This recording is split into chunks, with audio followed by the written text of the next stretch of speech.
पेट नरम होगा, दिमाग ठंडा होगा और हाथ पैर गर्म रहेंगे। शरीर अपने आप ही सारी बीमारियां ठीक करने लगेगा। केवल आयुर्वेद के इन उपायों को अपनी जिंदगी में अपनाना शुरू कर दो। वह उपाय कौन से हैं, वही हम आज एक रहस्यमय कहानी के माध्यम से जानेंगे। तो चलिए शुरुआत करते हैं। हिमालय की तलहटी में रहने वाले एक आर्षि की प्रसिद्धि दूर दूर तक फैली हुई थी, क्योंकि वह लोगों के मन की शक्ति, विश्वास की शक्ति और उनकी प्राण शक्ति के दम पर बड़ी से बड़ी बीमारियों को ठीक कर दिया करता था। उन्होंने आज तक किसी भी अवसर ही यह दवा का प्रयोग नहीं किया था। वो सिर्फ लोगों की सोच, उनके दिनचर्या और कुछ आदतों में बदलाव लाकर ही उनकी बीमारियों को जड़ से खत्म कर दिया करते थे।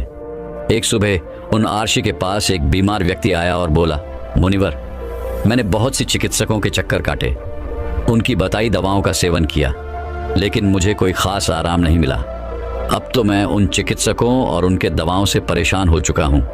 लेकिन मेरे एक मित्र ने मुझे बताया कि आप बिना किसी दवा की इच्छा के सिर्फ मन की शक्ति के बल पर लोगों के बीमारियों को ठीक कर देते हैं। तो क्या ऐसा सच में संभव है? क्या मैं भी आपके तरीके से ठीक हो सकता हूँ? व्यक्ति की ये बात सुन आर्षि मुस्कुराए और बोले, दुनिया का सबसे बड़ा चिकित्सक हमारा दिमाग है। इस शरीर में मौजूद प्राण शक्ति बड़ी से बड़ी बीमारियों को जड़ से खत्म करने की क्षमता रखता है। बस जरूरत है तो इस शक्ति को पहचानने की, उसे उचित समय देने की और कुछ नियमों का पालन करने की।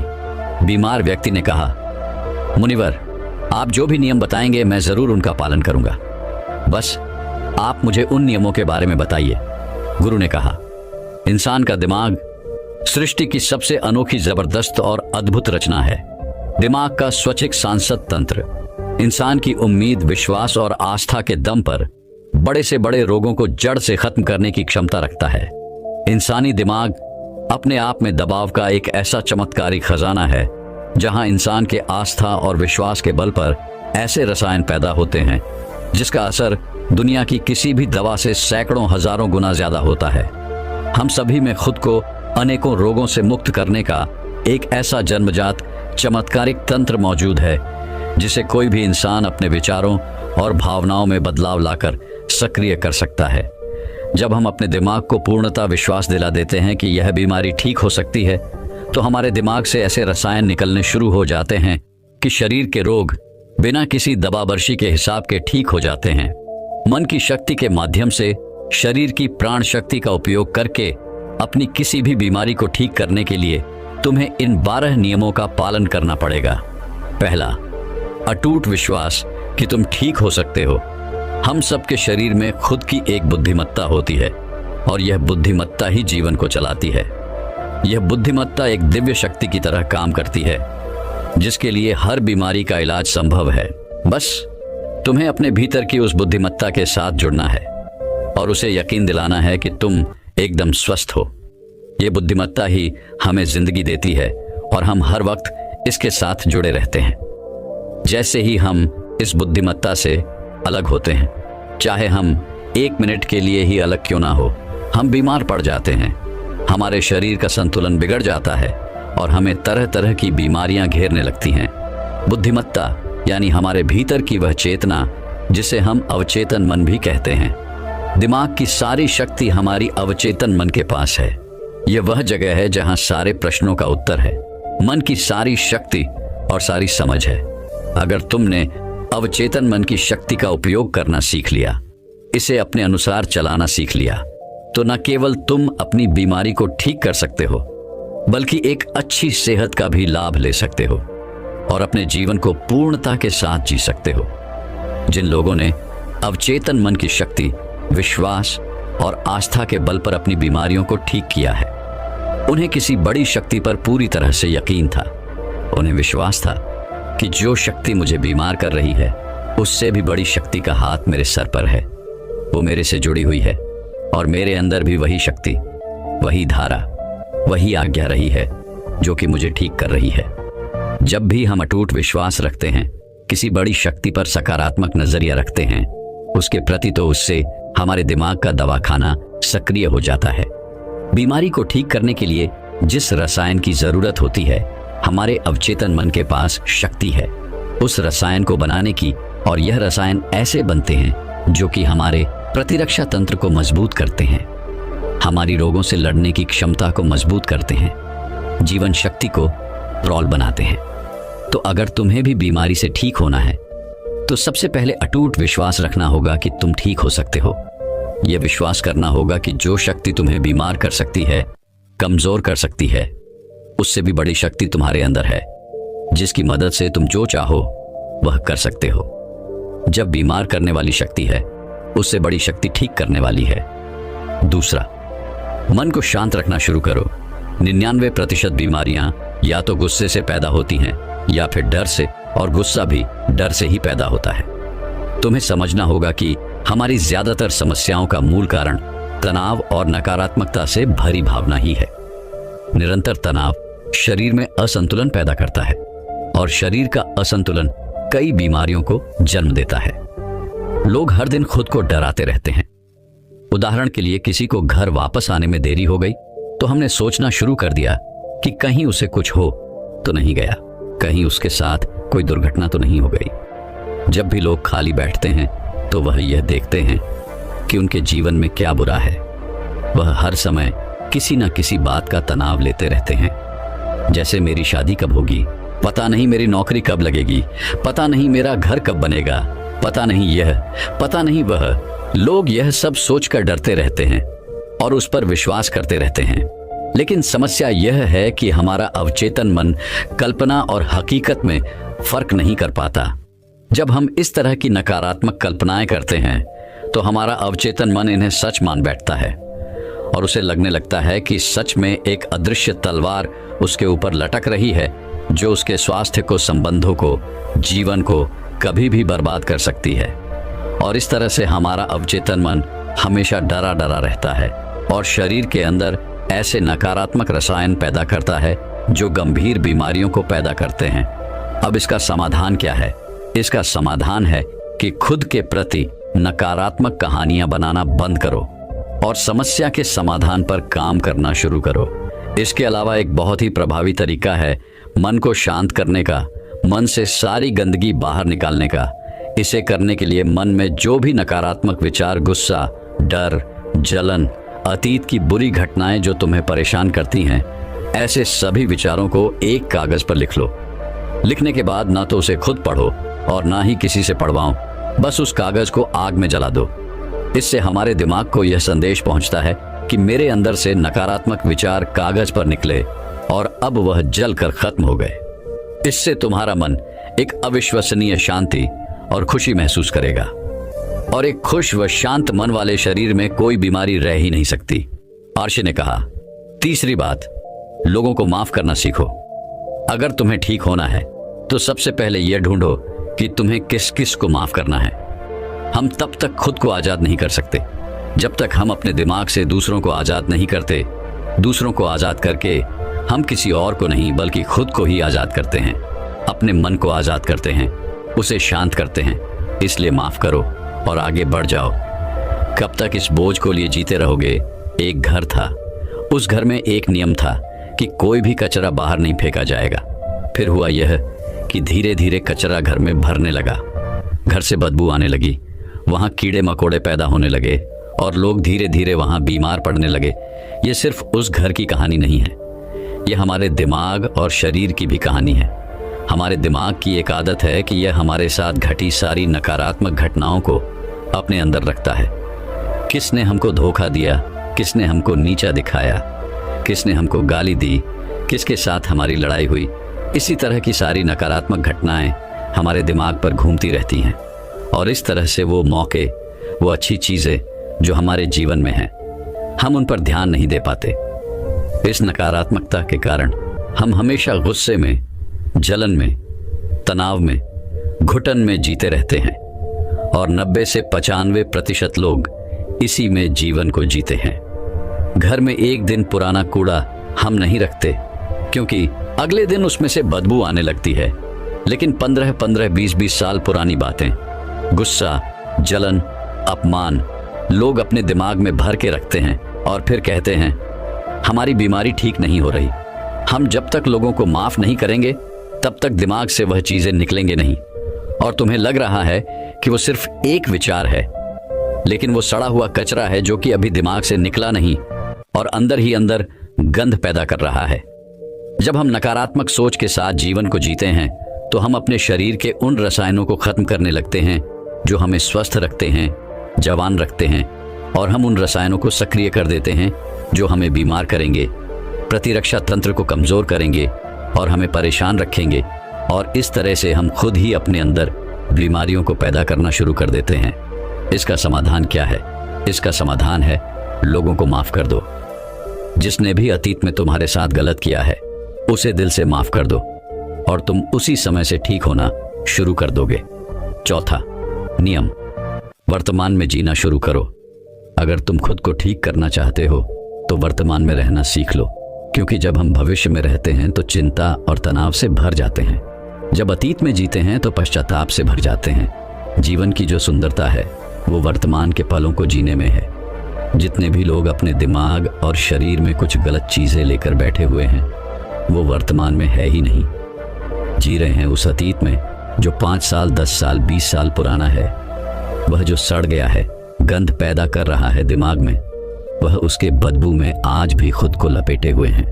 अगर कोई बीमार है तो वह वर्तमान में खुद से बोले और महसूस करे कि मैं स्वस्थ हूँ, मैं खुश हूँ, क्योंकि जब तुम यह सोचोगे कि अभी इस क्षण में मैं स्वस्थ हूँ, इमारतों में अतीत में था, तो तुम्हारा दिमाग ऐसे रसायन पैदा करना शुरू कर देगा जो तुम्हारे शरीर को ठीक करने की रफ्तार को कई गुना तेज कर दे। लेकिन वर्तमान में आना कैसे है? वर्तमान में आना है अपने साथी बनकर, शरीर के प्रति जागरूकता लाकर, आसपास क्या चीज पड़ी है, क्या घटित हो रहा है, उन सब पर ध्यान देकर। जब हम अपने आसपास के प्रति जागरूक होते हैं तो हमारे शरीर से तनाव कम होता है और हमारे सोचने की, समझने की शक्ति बढ़ती है।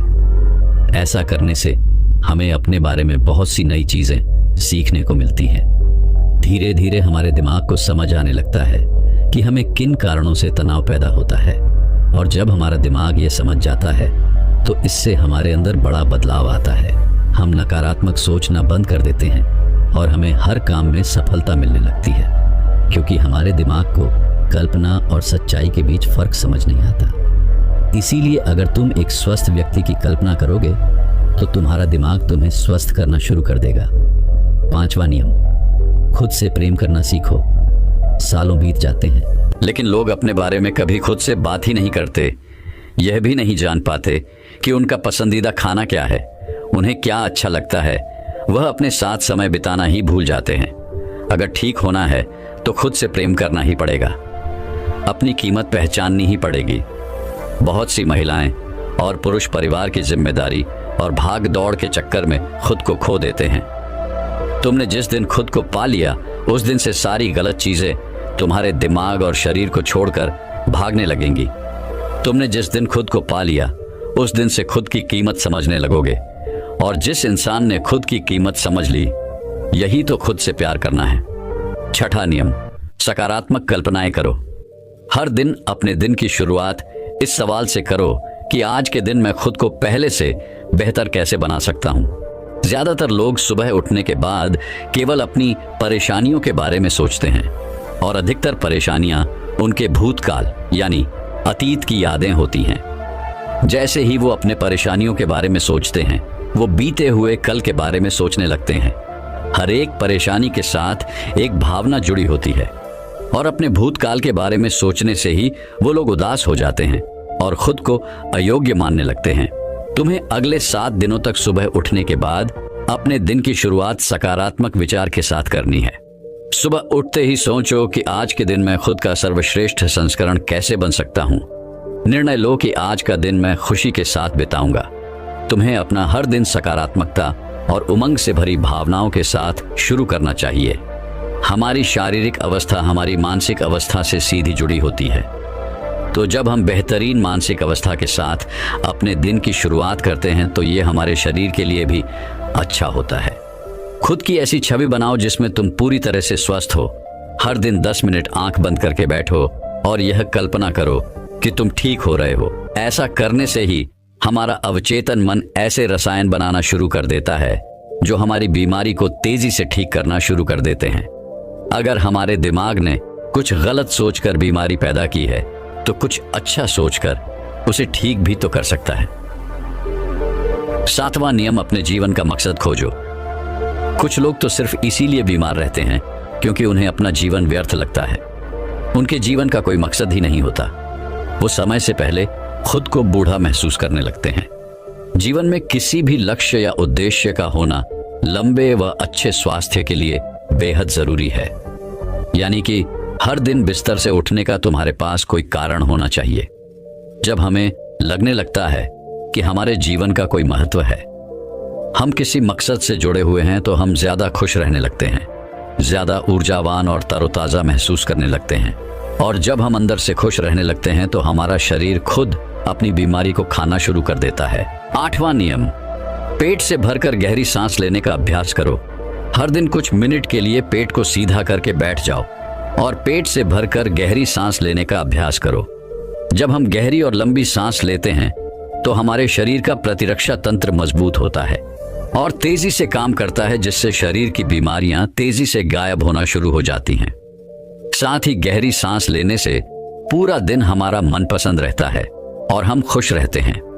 9वां नियम, शरीर को अंदर से साफ करो। भोजन को पूरी तरह से पचने में लगभग 6 से 18 घंटे के बीच का समय लगता है और मांसाहार को पचने में तो कई बार 24 घंटे भी कम पड़ जाते हैं। लेकिन लोग हर कुछ घंटे में भोजन ग्रहण करते रहते हैं, जिससे पुराना भोजन ठीक से पच नहीं पाता और नया आ जाता है। इससे भोजन पचने की बजाय सड़ने लगता है और हमारी आंतों के दीवार में चिपक जाता है। फिर यही सड़ा भोजन रक्त के माध्यम से हमारे पूरे शरीर में फैल जाता है और तरह तरह की बीमारियां पैदा करता है।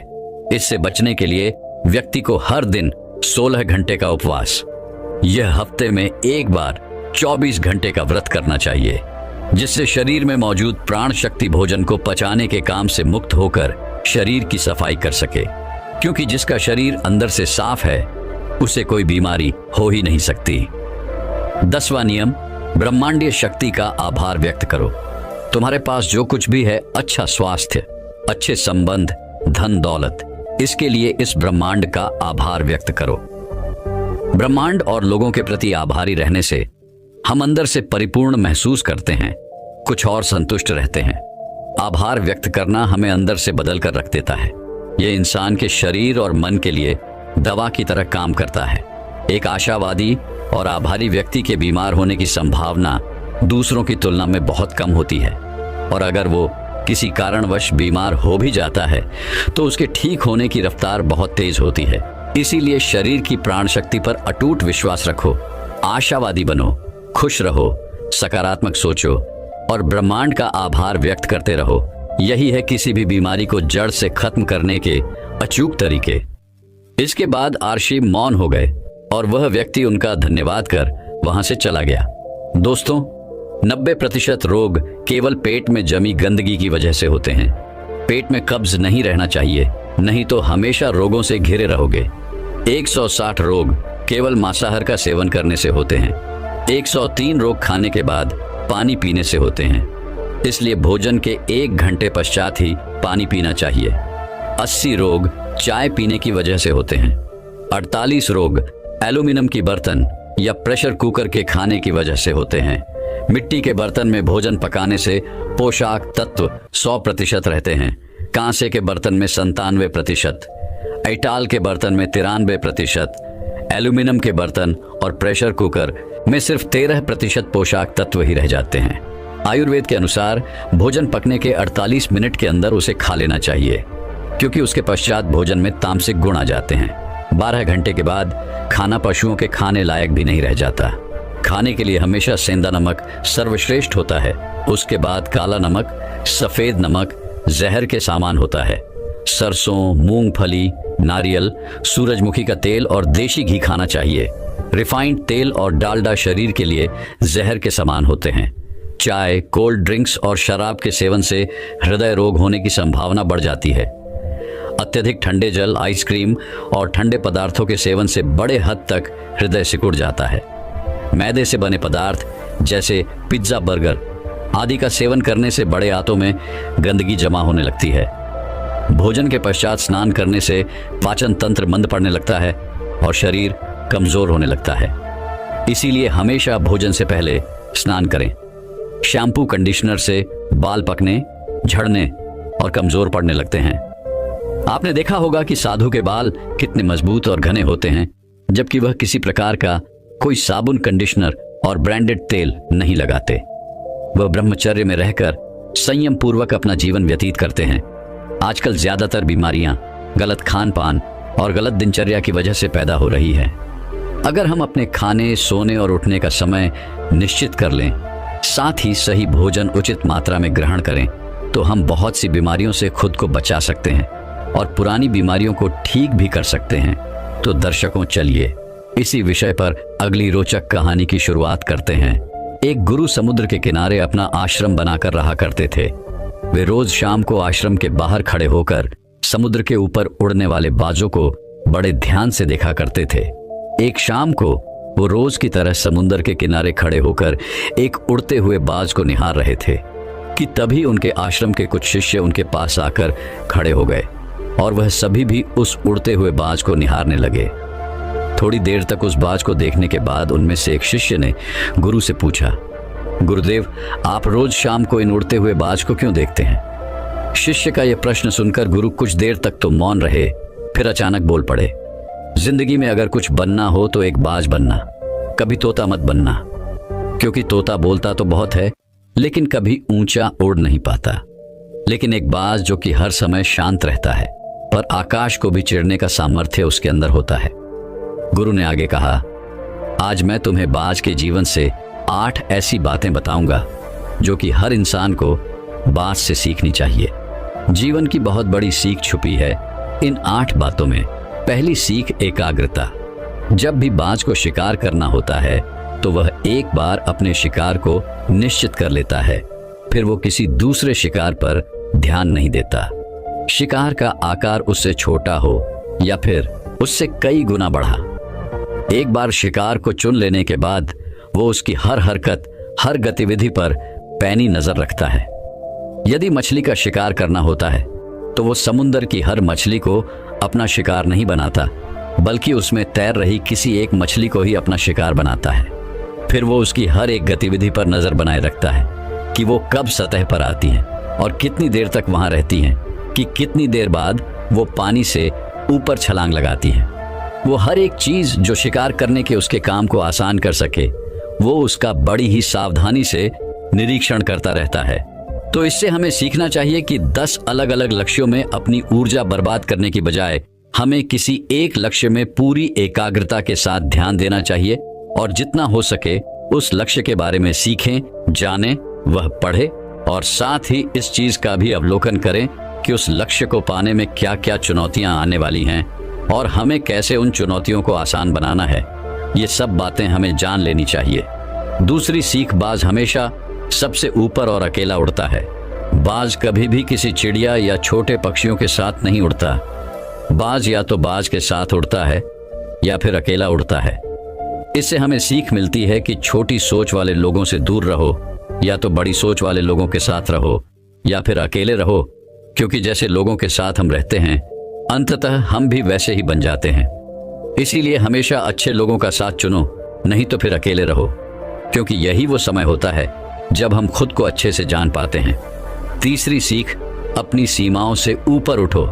जब जब मौसम खराब होता है, जब जब बारिश, आंधी या तूफान आता है, हर एक पक्षी अपने घोंसले की तरफ भागता है, खुद को छुपाने की जगह ढूंढता है, लेकिन बाज ऐसा कुछ भी नहीं करता। वो खुद की सीमाओं को तोड़कर बादलों से भी ऊपर उड़ने का प्रयास करता है। हवाएं उसे थपेड़ा मारती है, पंख उसके भारी हो जाते हैं, पानी और धूल की वजह से उसे कुछ दिखाई नहीं देता, लेकिन वो फिर भी आसमान की तरफ उड़ता रहता है और अंततः बादलों से भी ऊपर निकल जाता है और वहां तब तक उड़ता रहता है जब तक मौसम ठीक नहीं हो जाता। बाज अपनी सीमाओं को सिर्फ इसीलिए तोड़ पाता है क्योंकि वो समस्या के आने पर उसे घबराता नहीं, उससे डर कर बचने का प्रयास नहीं करता, बल्कि एक सकारात्मक नजरिए के साथ उसका सामना करता है। इससे हमें सीख मिलती है कि जीवन में जब भी समस्याएं आएं तो उससे भागो मत, उनसे बचने का प्रयास मत करो, बल्कि समस्या की आंखों में आंखें डालकर तब तक उसका सामना करो जब तक कि वो समस्या पूरी तरह से समाप्त ना हो जाए। और ऐसा केवल तभी संभव है जब व्यक्ति सकारात्मक सोच, सकारात्मक नजरिए के साथ समस्याओं को देखें। गुरु ने आगे कहा, चौथी सीख, अपने आराम से बाहर निकलो। बाज कभी भी अपने घोंसले में घास के कोमल तिनके नहीं रखता, और जो तिनके कोमल होते जाते हैं उन्हें निकालकर फेंकता रहता है। वह ऐसा इसीलिए करता है ताकि उसके अंदर अपने घोंसले से बाहर निकलकर शिकार करने का जुनून चढ़ा रहे और उसके बच्चे आलसी न बने। वो लगातार घोंसले से निकलकर उड़ने का प्रयास करता है और जल्द से जल्द अपनी सुरक्षा खुद करना सीख जाता है। लेकिन दूसरी तरफ हम इंसान हैं जो बड़े बड़े लक्ष्य तो हासिल करना चाहते हैं, लेकिन साथ ही अपना आराम भी नहीं छोड़ना चाहते। हम हर दिन पूरी जद्दोजहद करते हैं अपने घर को, अपने कमरे को, अपने जीवन को और भी आरामदायक चीजों से भरने के लिए। हम हर वो काम करते हैं जिससे हमारा जीवन और भी आरामदायक हो सके। हम आराम को बहुत अहमियत देते हैं। तो बाज के जीवन की इस घटना से हमें सीख मिलती है कि अपने आराम को छोड़ो, क्योंकि जहां आराम है वहां विकास नहीं है। अपने आप को हर दिन थोड़े मुश्किल समय से गुजरने दो, क्योंकि यही चीज हमें मजबूर और जीवन में आगे बढ़ाती है। पांचवी सीख, निडरता। बाज कभी भी अपने शिकार का आकार या उसकी ताकत देखकर घबराता नहीं है और ना ही कभी उसके सामने हार मानता। वह अपनी आखिरी सांस तक उसे टक्कर देता है और उसे अपना शिकार बनाने की कोशिश करता है। इससे सीख मिलती है कि चाहे समस्या कितनी ही बड़ी, कितनी ही विशाल क्यों ना हो, उसके सामने हार मत मानो, उसका सामना करो। दुनिया के सबसे सफल लोग सबसे निडर व्यक्ति भी होते हैं। वह कभी समस्याओं से डरते नहीं, बल्कि डटकर उनका सामना करते हैं। छठी सीख, बाज कभी भी मरे हुए शिकार को नहीं खाता, वह हमेशा जिंदा शिकार करता है। इससे हमें सीख मिलती है कि हमें कभी भी अपने बीते हुए कल में नहीं जीना चाहिए। अपनी पुरानी सफलताओं या असफलताओं को अपने मन में लेकर नहीं घूमना चाहिए। हमारा जो अतीत है वह मर चुका है, अब वह कभी लौटकर नहीं आने वाला। इसलिए अपने उन मरे हुए सड़े हुए अतीत के विचारों पर ध्यान मत दो और अपनी आने वाली ताजी जिंदगी पर ध्यान लगाओ। अपने अतीत की पुरानी यादों को जो तुम्हें तंग करती है उन्हें वहीं रहने दो जहां की वह हैं। अतीत की जगह अतीत में है, उसे वर्तमान में मत लाओ, क्योंकि अगर एक बार तुम्हारा अतीत तुम्हारे वर्तमान में आ गया तो फिर तुम्हारा अतीत तुम्हें वर्तमान में कभी नहीं रहने देगा। तुम्हारे अतीत में तुम्हारे साथ चाहे कितना ही बुरा क्यों ना हुआ हो, वह अब मर चुका है। तो उस बाज की तरह बनो जो मरी हुई चीजों को कभी नहीं खाता। साथ में अकेले आगे बढ़ने का साहस हमें बाज से सीखना चाहिए। बाज हमेशा अकेला शिकार करता है। शायद उसे भी पता है कि भीड़ हौसला तो देती है, मगर हमारा साहस छीन लेती है। जो अकेले अपने लक्ष्य के लिए निकल पड़ता है, उससे बढ़कर शायद ही किसी और का हौसला होता है। बाज ना तो कभी किसी दूसरे बाज से सहायता लेता है और ना ही कभी किसी की सहायता करता है, अपने बच्चे की भी नहीं।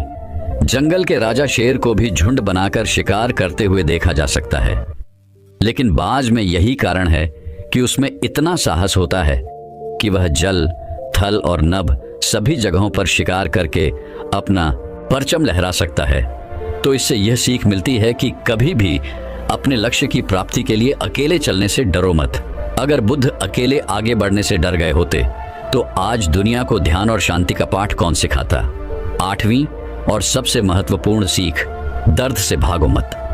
बाज की उम्र लगभग 70 साल होती है, लेकिन 40 साल में ही उसका शरीर बूढ़ा हो जाता है।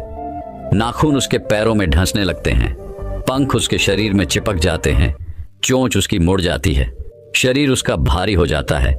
ऐसी स्थिति में शिकार करना तो क्या, वह उड़ने की हालत में भी नहीं होता। अब उसके पास सिर्फ 2 विकल्प होते हैं। पहला, या तो वह अपनी इस अवस्था को स्वीकार कर ले और भूखा प्यासा मर जाए या किसी दूसरे जानवर का शिकार बन जाए, और दूसरा विकल्प यह होता है कि वो 6 महीने की एक बहुत ही दर्दनाक प्रक्रिया से गुजरे और खुद को फिर से पहले जैसा मजबूत बना ले। लेकिन बाज तो बाज है, वह दूसरा विकल्प ही चुनता है। इसके लिए वह खुद को एक बहुत ही ऊंचे और सुनसान पहाड़ में ले जाता है, जहां वह पहले अपनी चोंच से अपने सारे पंख खींच खींच कर उखाड़ देता है, फिर चट्टान पर पैर मार मार कर अपने पंजे तोड़ देता है। उसके बाद उसी चट्टान पर अपनी चोंच को पटक पटक कर तोड़ देता है और इस लहूलुहान अवस्था में खुद को दूसरे जानवरों से छिपाता फिरता है। अगले 6 महीने तक वह इसी दर्दनाक अवस्था से गुजरता है और इंतजार करता है नई चोंच, नए पंख और नए पंजे के उगने का। 6 महीने के इस दर्द भरे समय के बाद जब उसके नए पंख, नए पंजे और नई चोंच उग जाती है, तब फिर वह अपनी नई जिंदगी शुरू करता है और निकल पड़ता है अपने शिकार पर और अगले 30 सालों तक फिर राज करता है। इससे यह सीखने को मिलता है कि समय आने पर हमें अपनी कुछ पुरानी आदतों को छोड़ना पड़ता है कुछ नया पाने के लिए। फिर चाहे उस आदत को छोड़ना कितना ही मुश्किल क्यों ना हो, उसको छोड़ने की प्रक्रिया कितनी ही दर्दनाक क्यों ना हो, चीजें जो हमारे लिए बोझ हैं, जो हमें पीछे खींचती हैं, जिनका हमारे जीवन में कोई काम नहीं, उन्हें छोड़ देना ही अच्छा है। गुरु ने आगे कहा तो यह थी, बात से सीखने वाली वो 8 बातें जो जिंदगी भर तुम्हारे काम आएंगी। शिष्य ने कहा, गुरुदेव, हमने तो कभी सोचा ही नहीं था कि बाज जैसे पक्षी से भी इतना कुछ सीखा जा सकता है। इसके बाद सभी शिष्यों ने गुरु को धन्यवाद किया और अपने अपने काम पर लौट गए। दोस्तों, मैं उम्मीद करता हूं कि यह कहानी सुनने से आपके जीवन में अच्छे बदलाव आए होंगे।